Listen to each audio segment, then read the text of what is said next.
અમદાવાદની માઇકોપ કંપનીની મોટી સફળતા મંગળની માટીનો ઉપયોગ કરી 3D મુદ્રિત વિકિરણ રક્ષક ઢાલનું સફળ પરીક્ષણ કર્યું। અમદાવાદ સ્થિત માઇકોપ નામની ખાનગી કંપનીએ અવકાશ સંશોધન ક્ષેત્રે એક મહત્વપૂર્ણ અને ઐતિહાસિક સિદ્ધિ મેળવી છે।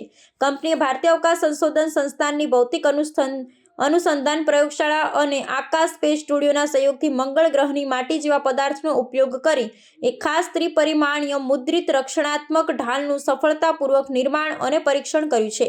આ સફળતા ભારતના અવકાશ ક્ષેત્ર માટે ગૌરવપૂર્ણ છે। આ ઢાલ, જેને માર્ટિયન રેગોલિથ શિલ્ડ તરીકે ઓળખવામાં આવે છે, તેનો મુખ્ય ઉદ્દેશ્ય મંગળ ગ્રહ પરના અત્યંત તીવ્ર અને હાનિકારક વિકિરણથી ભવિષ્યના અવકાશયાત્રીઓ તેમજ સંવેદનશીલ ઉપકરણોનું રક્ષણ કરવાનો છે। આ પ્રકલ્પની સૌથી મોટી વિશેષતા એ છે કે તેમાં મંગળ પર ઉપલબ્ધ સ્થાનિક સંસાધનો રેગોલિથ એટલે કે માટીનો ઉપયોગ કરવાની તકનીક વિકસાવવામાં આવી છે। આ તકનીક ભવિષ્યના આંતરગ્રહીય મિશનો માટે અત્યંત નિર્ણાયક સાબિત થશે, કારણ કે તે પૃથ્વી પરથી લઈ જવાના સામાનના વજન અને તેના પર થતા ખર્ચમાં મોટો ઘટાડો કરશે।